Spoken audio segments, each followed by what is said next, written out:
taxing for teachers. Another problem which could be again mentioned here is it is very, very exhausting for overworked parents. Not to forget that lesser resources right now, no helping hands at home and during this lockdown time, and now along with all this, it is nightmarish for parents to complete the assigned task by teachers to kids. I'll just mention here, it is at times very demotivating for teachers also, regarding when they start comparing it with what they have been paid and what are the amount of work they are doing right now or otherwise.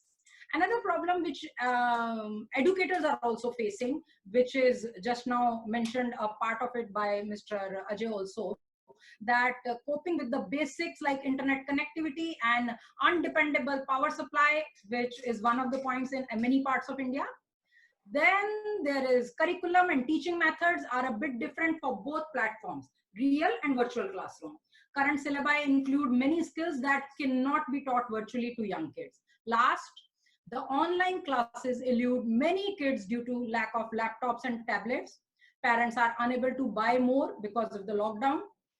Few parents have been telling that they passed on their smartphones to their kids and they suffered due to that lack of availability of gadgets at home. According to me, these are the possible problems which are right now faced by parents and children and teachers. We'll come more ahead with the solutions ahead. Thank you, Madhu ma'am. I would like to hear from Dr. Chandra sir. What are the problems facing primary and secondary kids with this pandemic? Kids plus teachers plus students and parents too. All right. Thank you, Toastmaster Nita. And before I start off, I want to first of all say good evening to all of you. I see more than 70 people have joined this panel discussion. I really thank you for taking the time and joining. And I also want to say hi to Ajay, whom I've known for years now. Nice to connect with you in these times. And Dr. Madhu, nice to be on the panel with you. I have learned and heard about your work. It's amazing to be sharing this time with you people online. Now, coming to the question. In fact, you have opened a Pandora box in terms of if you ask the educators, what are the problems you are facing? Because right from March 15th, the only thing which we are getting a hang around is about what is the new problem to address right now. Because every day the scenario has been changing and it's not an easy task when you do things in the constraint of your home and you want to solve everything. Because let me give you a little bit of a background. All of us, especially in education, we are people who are known for hands-on. Hands-on means you have a chalk in your hand, you have a blackboard, you feel empowered. You feel great about it. You have people around you in your staff room, you feel that there are a lot of people in my team and I'm going to conquer the world. And that very strength is not existing with this pandemic because you are in your own homes alone, and of course you have your family, but then that is not the work culture which we are used to. In this background, if I have to answer your question, what are the challenges which people are facing in different segments? I think one, I agree completely with what Ajay said, the problem of access, the problem of technology, the problem of connectivity, and the problem of tools. I also agree with Dr. Madhu. In fact, I commend the work with our kindergarten people are doing, because the attention span of the children in that age group is not even 7 to 8 minutes. And in that, if you want to engage them in a meaningful manner on an online forum, it's next to impossible, but they are doing a fantastic job. Now, my addition to the list of problems is number one is the psychological mindset or the mind fit into this scenario. You know, we got to understand that everyone is facing the similar or a same crisis. When I say that, parents are having their own set of anxieties, and that is causing a lot of worries for children and teachers and schools associated with them. Let me give you an example. I am in touch with my students on the online forum, and the one question which my students ask me, is, sir, why is my mother and my father around me 24/7? We don't know what to do because earlier I used to have my time off and today there is no time off. Right? Now, how do you address this? This is a question which needs to be looked at a different perspective. Right? Everybody needs that. So that is one thing. The second thing which is happening is the teacher's perspective. Now, when I'm a teacher and I am engaging my set of 18, 20, 25 children, what is happening is, along with the children, there are the siblings of the children, or there are parents who are also witnessing the class. Now, just imagine if you have a spotlight on you every minute when you are working. It makes you feel very conscious, and it also creates a different self in front of people. And when you create that, it's tough to maintain consistency. Now, today, for 40 minutes, I can be something in front of you on the screen. But if you ask me to do this for the next 30 days, you will see different shades of my personality. And that becomes a big problem, because parents are not children, because children do not judge their teachers. They are busy learning, they're busy enjoying, they're busy interacting. But as parents, when they have no learning to do, they will be judging the person on the screen. And that becomes a big anxiety feeling for teachers. That's the second thing. And the third thing is from the school side, from the management side, primary and senior classes. Let's imagine a school which has 10 classes, grade 1 to grade 10, and you have 10 different set of students to address. Now, you may have a Zoom classroom or you may have a Google classroom. Just imagine, what does the architecture involve in scheduling these classes, managing these classes, and also monitoring these classes. It's a Herculean job. And let us also understand one thing. You cannot, I saw some of the schools in as early as April coming up and saying, okay, we are going online, we are doing virtual school. The timetable is from 9 o'clock in the morning to 2:30 in the afternoon. And I saw some of the schools even asking the children to wear uniforms and starting the day with morning assembly. Please understand, digital learning cannot be equated with physical learning. There is only one thing which we can do in digital learning, is connect with people, clarify certain confusions or doubts, and collaborate to do a meaningful work. That's the only thing. You can't replace everything what you do in your day-to-day school on the online digital platform. Because if you try to do that, it will create unforeseen and unnecessary consequences. So I think I'll stop here. We will take it up as it comes. But I completely understand the challenge which the school, the parent, the child, and the teacher are going through. And these are not normal times. And these are not something which is very easy to address. Thank you. Thank you, Chandra sir. As we heard from Ajay sir, Madhu ma'am, and Chandra sir, the technical problem about the connectivity, about the teacher's perspective, about from the students plus parents' perspective.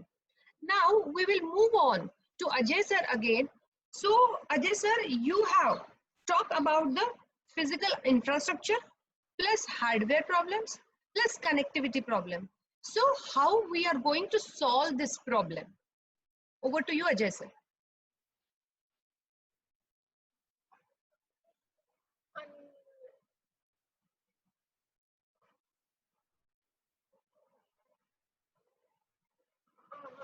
Yeah, there is no easy solve to this, because at the end of the day, when you're talking about hardware, right, now, this is something which is individual to every household. That's not something that a school can take care of. Now, how do you really solve this problem? I think it's something which it has to be a larger societal kind of a thought process and organizational kind of a thought process also. If you have, suppose, parents are working in an organization, like I work with a lot of CEOs of companies, and one of the things that we've asked our leadership to do is to be sensitive to the challenges that parents are facing at their homes right now. Because like you just spoke right now, right? It's not that you're going to have 4 laptops in a house. I mean, you might have a husband might have a laptop, a wife might have a laptop. At the most, you might have a third iPad after that, and your mobile phone. Right? That's the only element of physical hardware they're going to be having. Now, it's obviously not possible. What in most situations, what's happening is that the parents are working on their laptops, the kids are given the iPads or they are given the phones to do that, which is not an ideal medium to really use. So, if organizations also become sensitive to the element that there could be times of the day, like specifically morning hours, when schools typically function, is where they could ensure that their employees are not really underburdened or overburdened with a lot of stuff. So that is very one as a starting point, right? Obviously, once the lockdown ends and there is an access to other equipment and hardware, people can go either an order or go and buy. The situation will start easing off. But that's the starting point as far as hardware is concerned. It's not going to be an easy solve. It will be an investment. It will mean some amount of compromise between the organization and the personal needs of people, and that is how it will happen in the hardware. Now, connectivity. Now, connectivity is something which is again, it's a significant challenge. You might be lucky that you might have a good connectivity at home. One of the biggest recommendations that I've given to a lot of people, including Toastmasters or including a lot of the employees that we work with in organizations, is figure out that what is the best kind of connectivity that you may be able to get into your house now.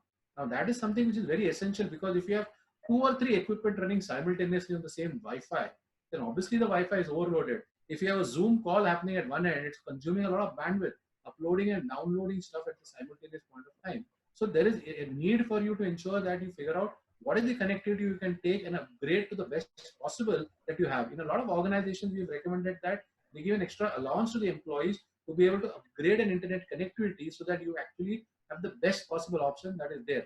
Now, this is something which the parents will have to take a call and take that now. It's not an easy solve again. It's not going to happen overnight. Now, coming to the third portion of it, we're talking about either tools or processes. And I think Chandra also spoke about that very well, that, it is a big difference between going online and doing something offline, right?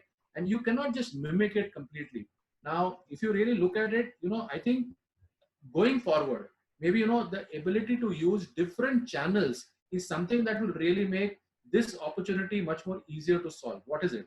One is broadcast, right? So you do have television, you have cable, or you have radio. Now, these are great broadcast avenues that you can have content that is getting pushed out. Now, this is not something which one individual school can do, but this is something where either a collective entity, a city, or a state put together can do, where they can at least have content that is going out. You do have elements like Tata Sky and some of the other places where you have content that is getting pushed out through the broadcast channel. So I think one is to be able to use broadcast channels, right? Because that's a one-way thing. The second is to be able to use learning management systems. Now, whether it is kindergarten or anything else, there has to be a proper process where you can do that. It cannot be just a video conference where somebody is talking and a bunch of kids are listening. There has to be interactivity. There is something to evaluate what's happening, who's faster, who's moving slower, stuff like that. So the bringing in of tools that one is able to use to forge, the connectivity between it, where you can actually involve the students along with the teachers into the process. And the third element to that is being able to do evaluations of how are things progressing. Now that is the larger part of an LMS. So these are all the three. I'm unfortunate to say there's not an easy solve, but there is a method that you can build out of this. And yes, I think along with that goes hand in hand the absolute need to train our teachers, right? Because obviously, again, they are not familiar. It's a new medium.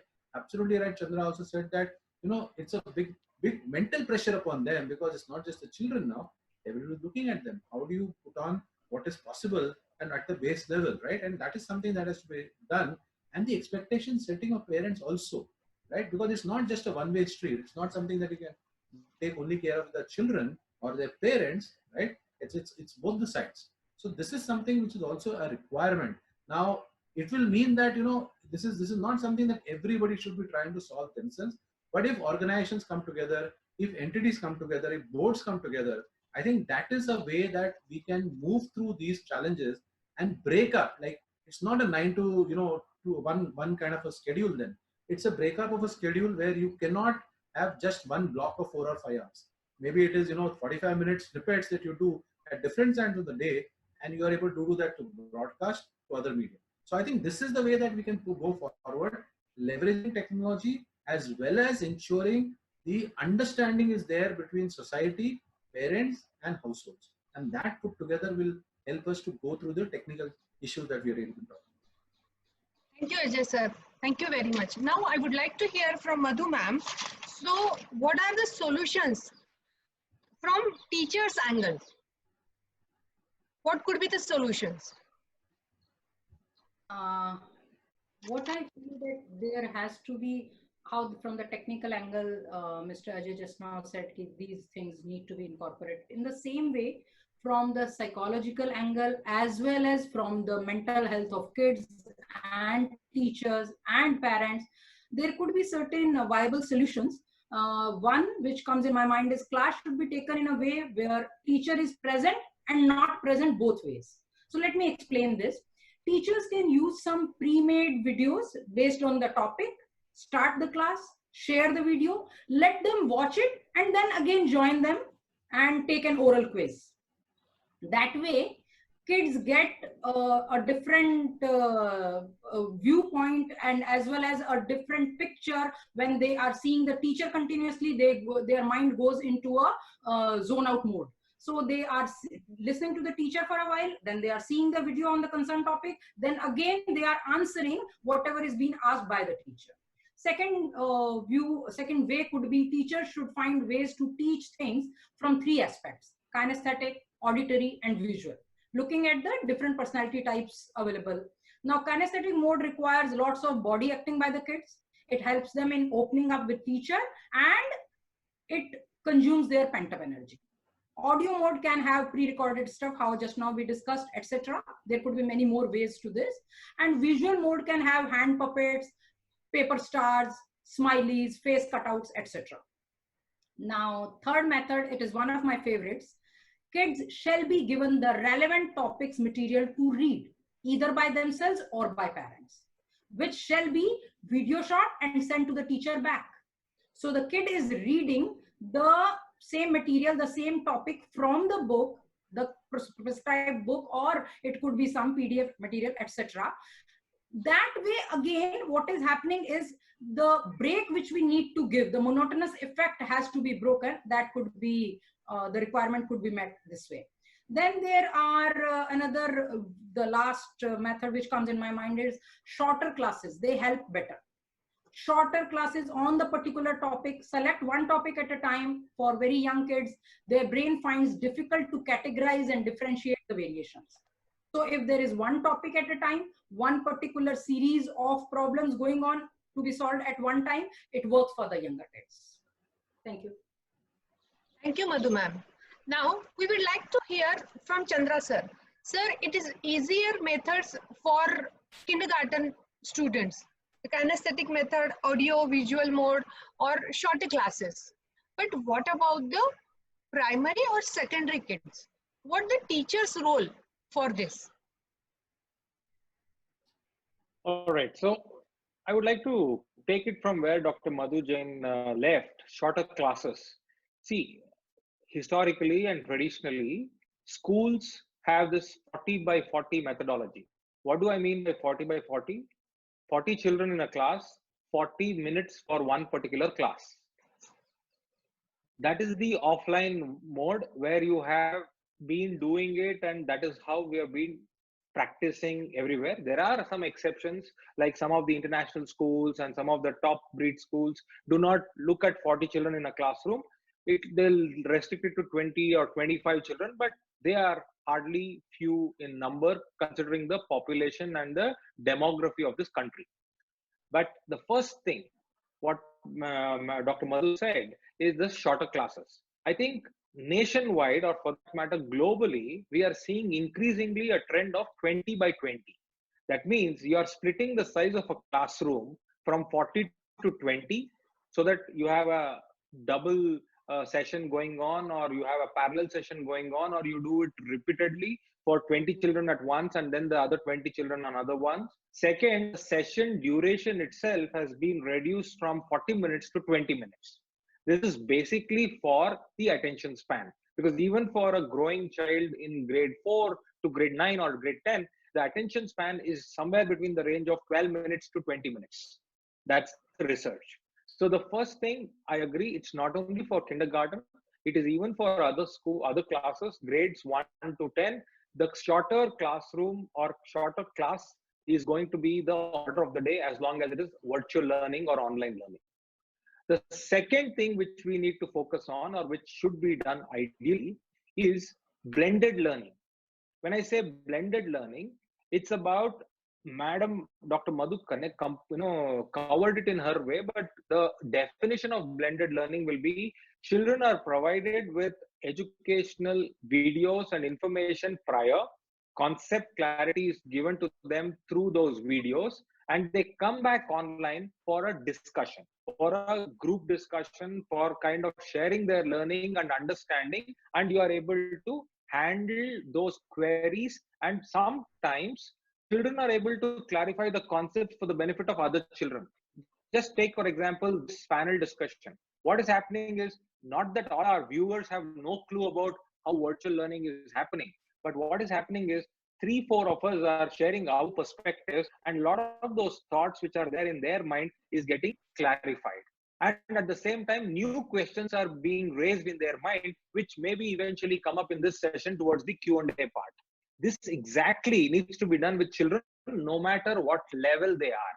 I understand the challenge is more when you go down the ladder to grade 1, to grade 2, to grade 3, where the percentage of blended learning, where you give them activities, you give them a concept, then follow it up with an activity, and then you do the assessment of how good or how well they were able to cope up with that activity.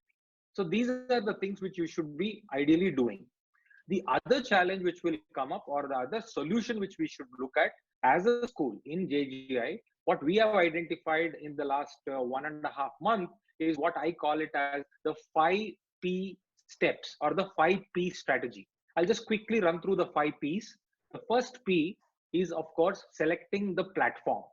We have already covered it in this panel discussion, and I would like to reiterate that the platform becomes very important.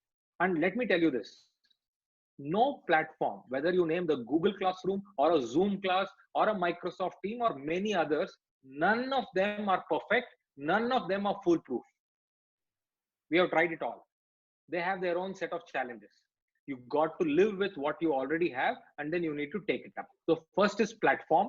You select the platform and get your team on board on that platform. Team, when I say teaching staff, non-teaching staff, parents, everybody, every stakeholder. The second one is plan. You need to plan. We have discussed this. You cannot have a 40-minute class. It's going to be a 20-minute class. You cannot have 6 hours of a school. You have to do 2 to 3 hours. So you got to plan that and communicate that plan to people so that all your stakeholders are on board with that particular plan. And again, I say every school is free to plan their schedule to the best of their capacity. My request and suggestion would be play it to your strength. Don't try to imitate or copy anybody. Play it to your strength. The third one is practice. Believe you me, I must say this on record.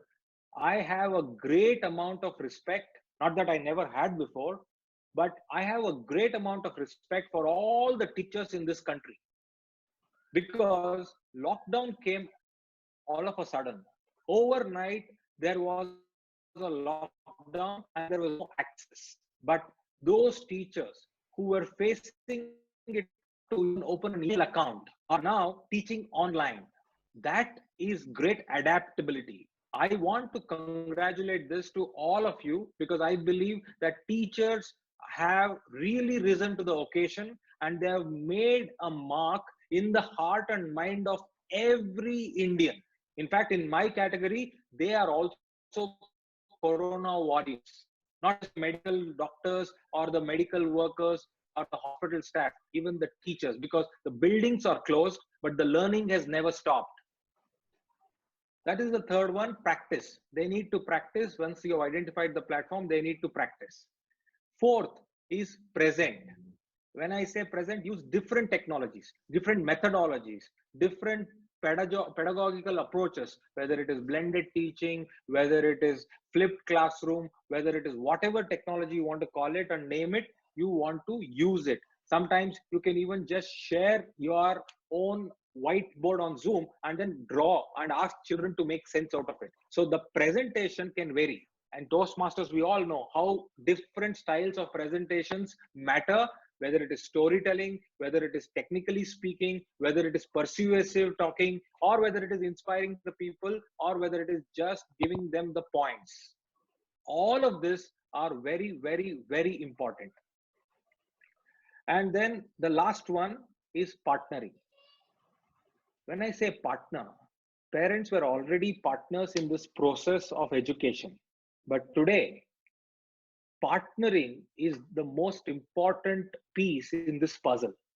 Because if you want to teach anybody online successfully, it is subject to the parent giving that mobile device or the laptop or the computer or switching on the Wi-Fi and making the child sit. If that is not going to happen, no matter what you have done with the first 4 steps, that's never going to see the light of the day. So partnership with parents is the only way to progress. So that means how many schools have engaged with parents? How many schools are talking to parents and telling them what are their challenges, asking them and trying to find solutions? It's one way to assume things and say, oh, they need to find an answer. The other way is just to listen to them and see how we can collaborate. Because if we do that, they are not going to forget what we did in the lockdown. Remember, lockdown may get over maybe in the next few days or few months, but the relationship what we have with parents is never going to get over. Because if you think once the child passes out of the school, the child and the teacher and the parents relationship is over, that's not true. That's the beginning. The child passing out of the school is only a beginning of a lifelong relationship. So we got to keep all these things in mind. So just to conclude, my 5 P's are platform, plan, practice, present, and partner. Thank you. Thank you. Thank you, Chandra sir. These are the perfect plan, platform, practice, present, and partnership by you. Now I would like to hear from Ajay sir. Ajay sir, can you suggest some effective ways of conducting virtual classes for parents parents and teachers collaboration? How will they partnership with each other and how it goes effectively? Okay, so I think it's a good question, and partially both Dr. Madhu and Chandra have both referred to it in their own ways. I would say at the end of the day, there are some great tools available. If you really look at it, and if you look at the initiatives of the government front itself, forget about private entities, right? You do have the Diksha portal from the government, which is an app also. There's e-Pathshala, there is Swayam, there is Swayam Prabha. These are all the things which are available today, and these are great resources that are accessible and available to schools as well as parents. I love the way that Dr. Madhu spoke about it, that it is not just one way. Giving content, having people going through that, and then investing time to understand the learning. I think this is the way that things will change, right? There is a host of private platforms. I mean, every ed tech is going to be the most the sector which is going to explode the most. So the options and opportunities that are going to come out of that immense. Now, what is really required is, I think, at both the ends, schools need to understand and adopt this, and parents need to understand and adopt this. I think it's a combination of both. So, in the same way that Chandra says, that at the end of the day, it's great to have a dialogue with parents also, and it's great for schools to understand this one. And if both of them do that, and if there are steps taken, that one can understand that, hey, this is how things will change, and this is what you could do to make it easier for your child to be able to align themselves into this. It will make the children's job much more simpler. In the same way, if there is the schools invest time and energy and effort over this period of time to train and upgrade the teacher, because I have seen when we do so many online meetings that people are simply not used to it, because you are used to talking. Even as Toastmasters, we're used to speaking and talking to people. We are used to their reactions, and then suddenly all that you're doing is staring into a small pinhole of a camera and then talking into it. It's completely unnatural. So at the end of the day, you do need an acclimatization. You do need some amount of training at the teacher end. Training in terms of how do you be effective on camera. Training in terms of using these various tools rather than just being a dialogue kind of a session where you're just speaking about the concept. but using various tools so that learning happens. And this combination is what will ensure that this process will work. And like whether it's a short term or a long term, I think we are going to see a change in the way that we will live and we will work in the future. And this is, maybe it's been forced upon us, but I think if we adopt to it in a smarter way, if we adopt it in a better way, this will ease our lives in the longer run much more. This will ease off so many pressures that we have upon the environment, ease off so many pressures that we have upon in terms of city congestion and traffic and so many other challenges that people face through right now. And I think it is all for us now to understand that this is becoming an opportunity. It's a challenge, yes, but if you flip it around, it's an opportunity. I think if you take advantage of the opportunity, we'll all emerge out of it so much better off, and so will our children in the process. And they are the true focus that each one of us have to have in this kind of a conversation and dialogue. Back to you. Thank you, Ajay sir. It means partnership between parents and teachers will work fantastic. Now, I have received one question. I would like to ask Chandra sir as well as to Madhu ma'am that how to create competition and cooperation in virtual class. We'd like to hear from Ajay sir, Chandra sir first. Okay. So the question, if I'm not wrong, is how to create competition and Cooperation. cooperation in virtual classroom. Okay. Okay. So first of all, let me disappoint you. Okay. You cannot create competition in a virtual class because the platform itself presents you a challenge. And the challenge is, okay, let's understand competition. What is competition? Competition is I tell you something, I teach you in the context of a class, and then I assess you on your learning. And then I say, I compare the learning levels of the children and I say, okay, he is competing with you, you are competing with them, and this is the result. Right? In the virtual class, what is happening today? Of course, there are assessment tools. What is happening today is the assessment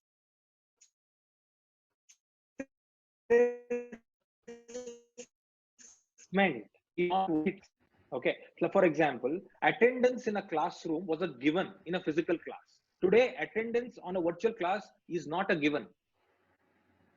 Right? So there are a lot of challenges which the platform presents or the online virtual learning presents. So competition cannot be created very easily. And in fact, it's for good that you don't create competition, because for ages we have been arguing, why should we compete with each other in learning? We don't have to compete with each other. Every child is unique. Every child is special. Every child has a pace. Even in Toastmasters, we take pride in saying it's a self-paced program.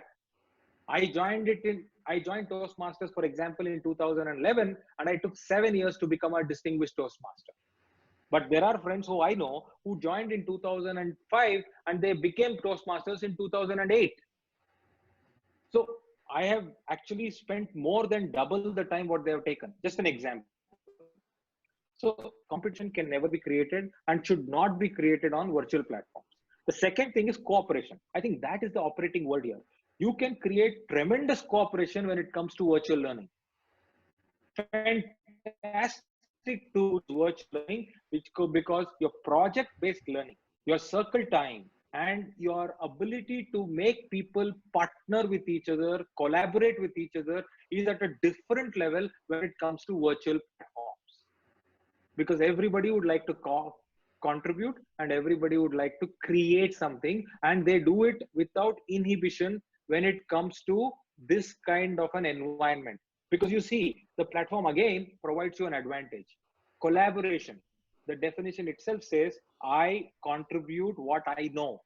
In a virtual setting, everybody is free from the fact that I have been compared with somebody.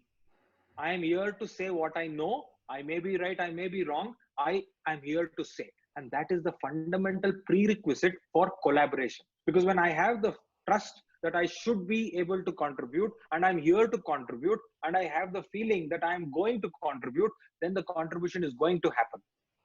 So in a virtual platform, collaboration can happen and is happening by just letting the natural design take over, but competition cannot be forced and should not be forced. That is my answer.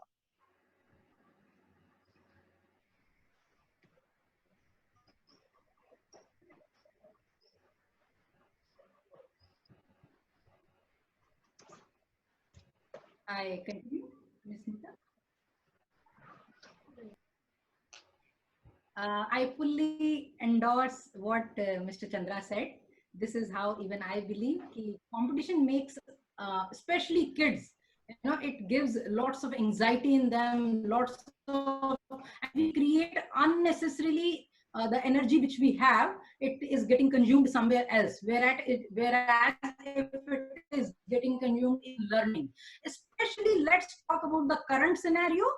Let's talk about what we are facing right now. There are ample challenges for a small, tiny human mind to face and to go through, than to have more added to our plate or to kids' plate by giving them competition. No. What most of the points Mr. Chandra covered about the competition, what I would add to it is, I will take it further from where he left. Instead of competition, let's convert the whole thing into cooperation, which is the utmost requirement of the time, of the era, and in this particular time.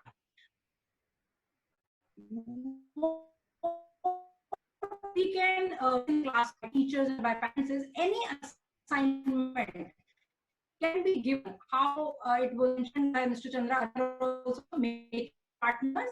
So in the same fashion, if one assignment, one part is given to X child, and it has to be completed with the support of the Y child. But yes, for the younger kids, it might have many reservations, which we will talk further if it is required to be talked about that. But for older kids who are self-sufficient and independent from the age of 5th standard onwards kids, it is a wonderful task, wonderful thing for 4th, 5th standard ones. They need to learn what is cooperation. Competition would make them weaker. Cooperation would make them stronger. Competition would, as on today, competition in online classrooms would create lots of havoc for teachers, for parents, and maybe little.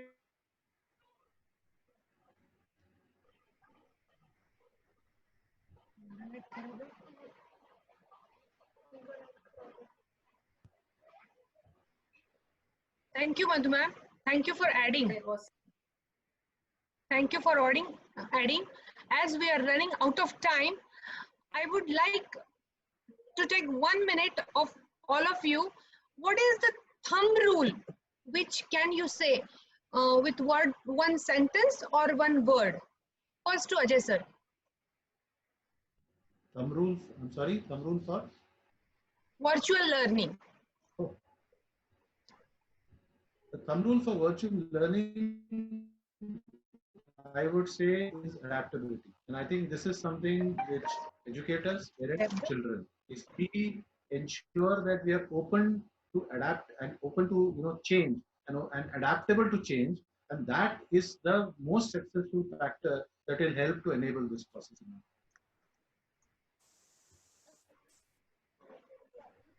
Over to you, Chandra sir. Well, all right. I will take 3 words: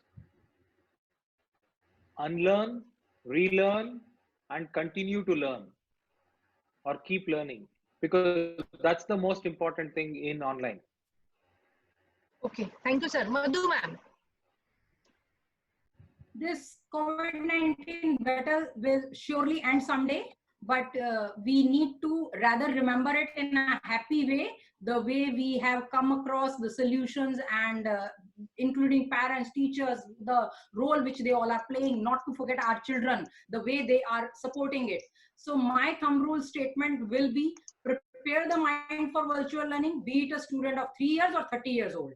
The difference is only that for 3-year-old ones, you as parent or teachers prepare that mind, motivate to go on with the virtual learning willingly. Before we end this session, I had been receiving many chats, many messages, Nita, from the audience to put some light on kinesthetic kids.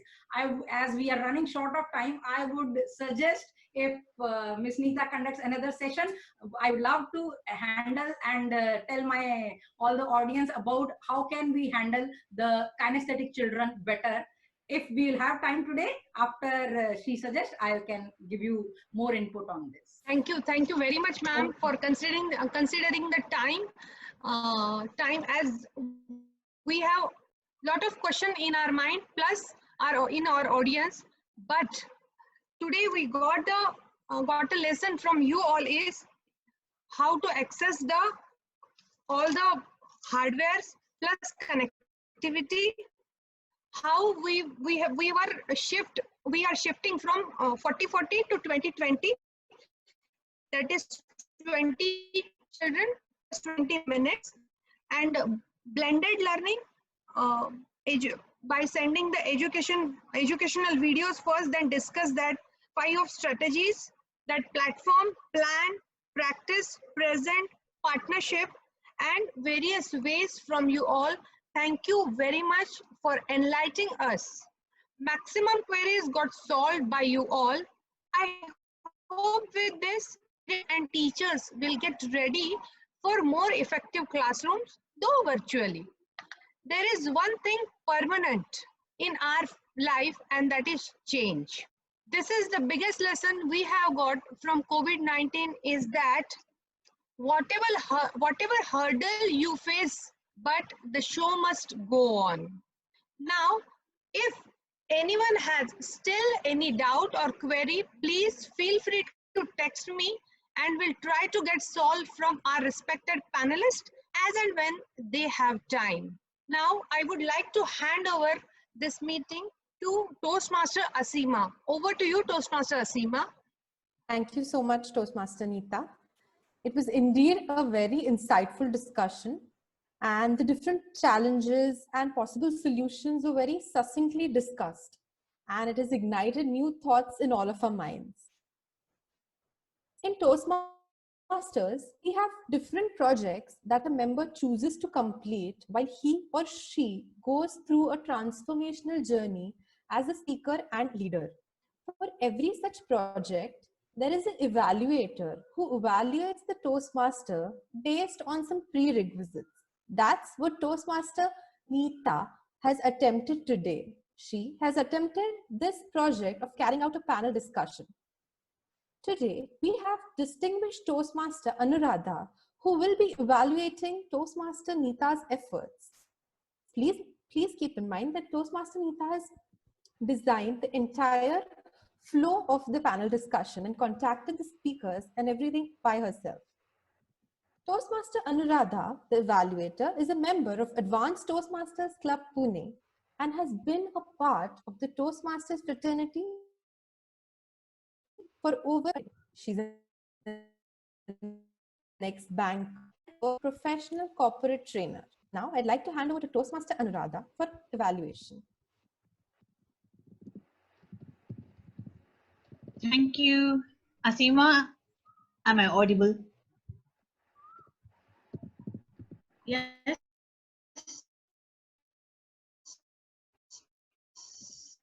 All right, I see some. Yeah. Thumbs up. All right. Toastmasters is a platform where we learn, relearn, to quote Chandra, and keep learning. And this is what we are doing here. Toastmaster Nita is attempting what's called the presentation mastery pathways, of which this is project number 5, which is to moderate a panel discussion. The word moderate is such a simple word, but yet very complex. Why? Here, when we talk about moderation, she has to manage the expectations of the panelists, the expectations of the audience, and also add her own expertise, her own flavor to a panel discussion. So let's have a look on what the objectives of this particular project were. Very fairly simple objectives. Toastmaster Nita had to consider how she sets the tone, how she keeps the panelists on topic, fields questions from the attendees, and generally runs the panel discussion.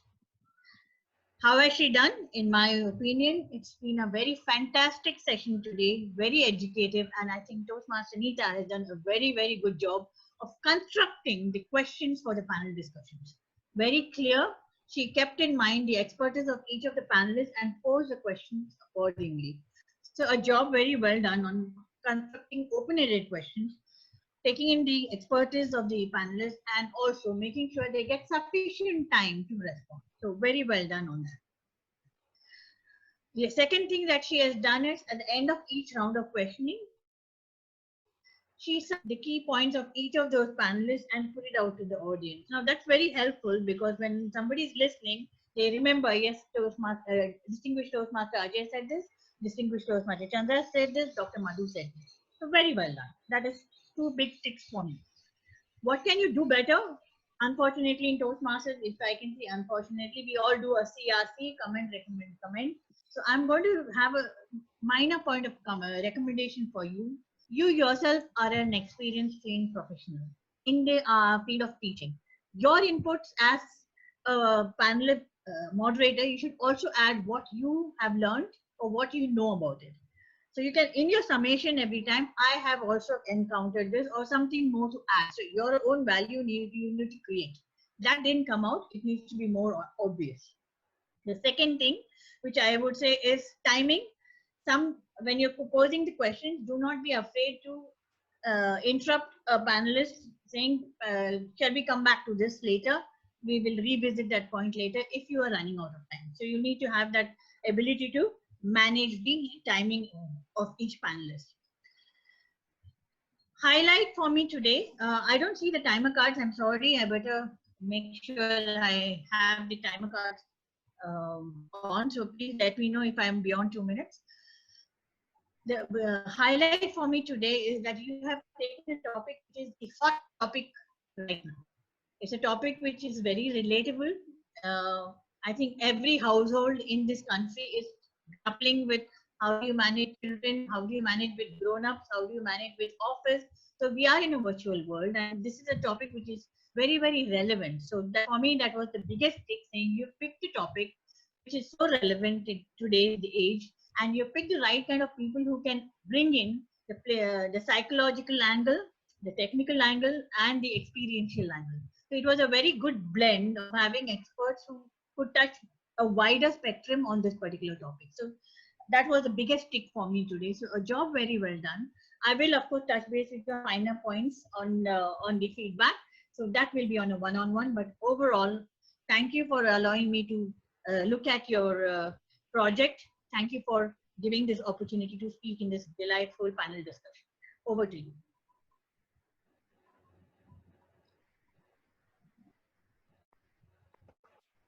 Thank you very much, Anuradha ma'am, as an evaluator for me. And thank you very much on behalf of Aurangabad Toastmasters.